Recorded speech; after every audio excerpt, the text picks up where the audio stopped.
The delivery to the house with no address number. Narrator, Ethan Miller, 27 years old. Late night food delivery driver. Lives in the suburbs of Oregon. Story note, Ethan shared this story after a late night delivery he made nearly a year ago during the summer. It started as an ordinary order. A burger, large fries, and a large soda. But the delivery address led him to a dead-end road that didn't exist on any map. And the house at the very end didn't have a house number. Part 1. I used to deliver food at night. Not because I enjoyed it, because I needed the money. During the day, I worked at a small phone repair shop. At night, I'd turn on the delivery app and run a few extra hours. Most late-night orders were nothing special. Pizza, burgers, Thai food, sometimes just a single bubble tea ordered at 1 in the morning by someone who was either drunk or too lazy to walk into the kitchen. I'd gotten used to delivering to pitch-black neighborhoods. Apartment buildings with endless hallways. Customers who never said a word. They'd crack the door open, grab the bag, and shut it again. But there was one delivery that I still can't explain. The order came in at 12:38 a.m. I remember the exact time because I was just about to log off and head home. It was summer, but that night felt strange. Not hot, not cold. The air was completely still. Heavy, like the calm right before a storm. The order popped up on my screen. A late-night burger place. The customer ordered a double cheeseburger, a large order of fries, a large soda, no ketchup, no onions. The delivery instructions were just one sentence. Don't call. Leave it by the blue door. I accepted it because the tip was unusually high. Ridiculously high. Almost as much as what I'd normally make from 3 deliveries combined. I picked up the food. The guy behind the counter handed me the bag. He looked exhausted. Barely even looked at me. But just as I was about to leave, he asked, "Where's it going?" I read him the street name from the app. His head snapped up. I still remember the look on his face. It wasn't curiosity. It was the look of someone who recognized the address, or at least had heard of it before. He asked, "Does your GPS actually take you there?" I told him it did. He nodded, but didn't say anything else. I laughed. "Don't tell me the place is haunted." He didn't laugh. He just said, "If you can't find a house number, turn around." I figured it was just another late shift joke. I grabbed the order and headed to my car. The address was about an 18-minute drive away. At first, everything was normal. I drove through a residential neighborhood, past a closed gas station, past rows of houses with dim yellow porch lights. Then the GPS told me to turn onto a much narrower road. The app called a Hollow Creek Lane, but the street sign in real life was so weathered. I could barely read it. I slowed down. There were no street lights, just trees. Nothing but trees. I glanced at the clock on my dashboard. 12:57 a.m. My phone said I was only 3 minutes away. But the farther I drove, the narrower the road became. No houses, no parked cars, no trash cans, no sign that anyone actually lived out there. An uneasy feeling started creeping over me. Not exactly fear, more like the feeling that I'd wandered somewhere I wasn't supposed to be. Then my GPS announced, "You have arrived." I stopped the car. My headlights illuminated a house sitting at the very end of the road. A small, single-story house. A low roof. White paint faded into a dull gray. A blue front door. But something immediately felt wrong. The house had no address number. Not on a mailbox. Not on the front door. Not on the wall. Nowhere. I sat in my car for a few seconds, remembering what the burger shop employee had said. If you can't find a house number, turn around. I was actually about to do it, but the moment I shifted the car into reverse, the delivery app displayed a notification. The customer is watching your location. A second later, a message came through. There was no customer name, just a single sentence. "I saw you arrive. Don't leave." I stared at the message for a long time. A really long time. I honestly didn't know how to react. Customers usually sent messages like, "Leave at the door," or "Don't ring the bell. The dog will bark." Nobody ever texted, "Don't leave." I looked back at the house. There weren't any lights on inside. No porch light. The blue front door sat motionless in the darkness, illuminated only by my headlights. I told myself the customer was probably standing inside, peeking through the curtains. Maybe they'd seen my car pull up. Maybe they just wanted their food. I've been doing this job long enough to know better than to scare myself.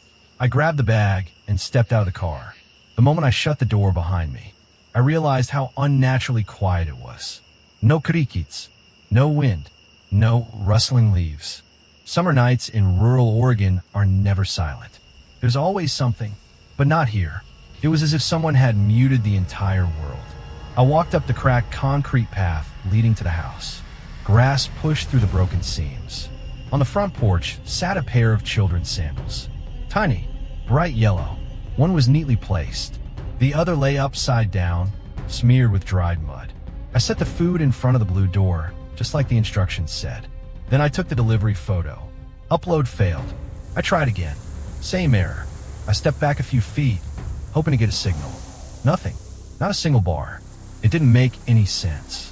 The customer had messaged me just seconds earlier. I turned to head back to my car. Then I heard it. 3 knocks. Slow. Deliberate. Knock. Knock. Knock. Not from outside the door. From inside the house. I froze. The food was still sitting on the porch. I raised my voice. Your food's here. No answer. I turned to leave. 3 more knocks. This time, slightly faster. Knock.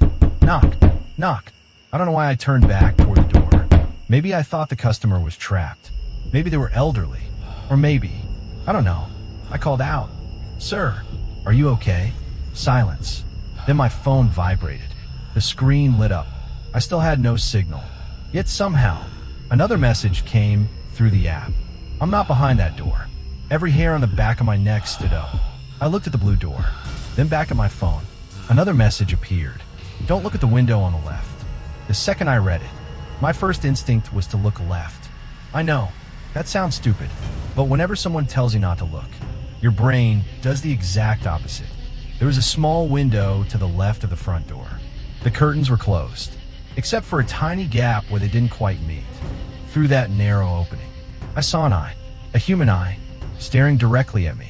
I stumbled backward, nearly fell off the porch. The food was still sitting by the door, and from inside the house, I heard something dragging its fingernails across the wood. Slowly, a long, scraping screech, from high to low, as if something was standing just behind the door, slowly raking its nails down the inside of it. I didn't care about getting the delivery confirmed anymore. I turned and ran for my car, but the moment my hand grabbed the driver's door handle, I realized something. The driver's seat wasn't empty. Someone was sitting in my car. A man, wearing the exact same delivery jacket I was wearing. The same baseball cap. His hands rested calmly on the steering wheel. In the rearview mirror, I saw him smiling at me. I didn't open the car door. I just stood there, my hand still gripping the door handle. The man inside didn't turn around. He sat perfectly upright. His hands rested calmly at the 10 and 2 positions on the steering wheel. His head was slightly lowered, but in the rearview mirror, I could still see his mouth, smiling. Not a wide grin, just a thin, crooked smile, like he knew I was watching him. I took one step back, then another. My phone kept vibrating in my pocket. I pulled it out. The delivery app showed the order as completed. The proof of delivery photo had been uploaded successfully, but I had never managed to upload a photo. I opened it. It showed the blue front door, the food bag sitting exactly where I'd left it. Nothing unusual, until I zoomed in. Reflected in the metal door handle was someone standing directly behind me, so close that if it had been real, I should have felt their breath on the back of my neck. I spun around. No one, but the house, was different. The lights inside were on. A dull yellow glow leaked through the gap in the curtains, and the blue front door was now slightly open. The food was gone. From inside the house, I heard chewing. Slow. Vet. Like someone was eating just a few feet behind the door. I backed toward the road. I wasn't trying to figure anything out anymore. I just wanted to leave. But the road behind my car wasn't the same road I'd driven it on. It was longer, darker. The trees on both sides leaned inward until they blocked out the sky. I swear, when I drove in, the road couldn't have been more than a few hundred yards long. Now, It stretched into darkness with no end in sight. I dialed 911. My phone still showed no service. Yet the call connected anyway. A woman answered. Her voice was calm, almost unnaturally calm. 911. What is your emergency? I told her there was someone inside my car. I told her I was on Hollow Creek Lane. I told her I had no idea what was happening. The line went silent for several seconds. Then she asked, "You're delivering the burger order, aren't you?" I couldn't answer. It felt like someone had wrapped a hand around my throat.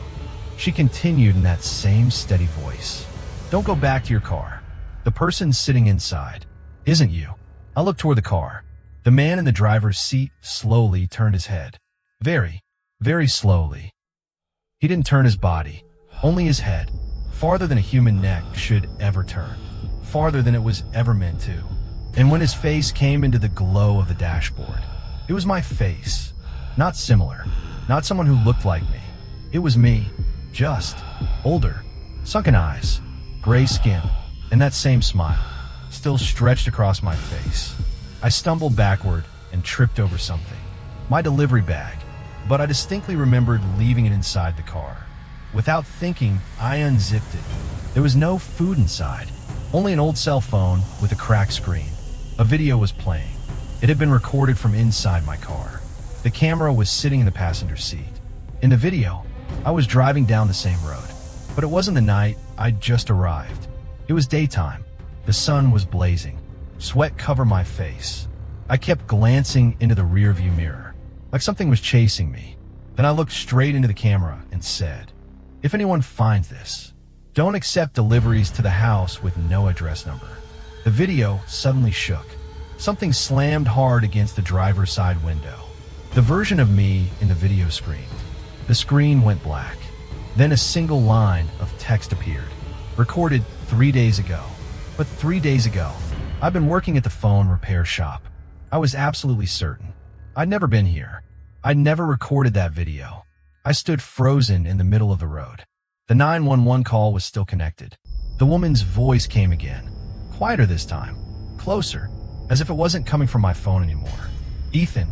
Slowly, I turned toward the house. The blue front door stood wide open. Inside, there was only darkness. Then a woman stepped out of the shadows. She was wearing a food delivery uniform. A burger bag rested in her hands. She looked at me, like she'd been waiting for me for a very long time. Then she smiled and asked, "Are you the driver taking over the night shift?"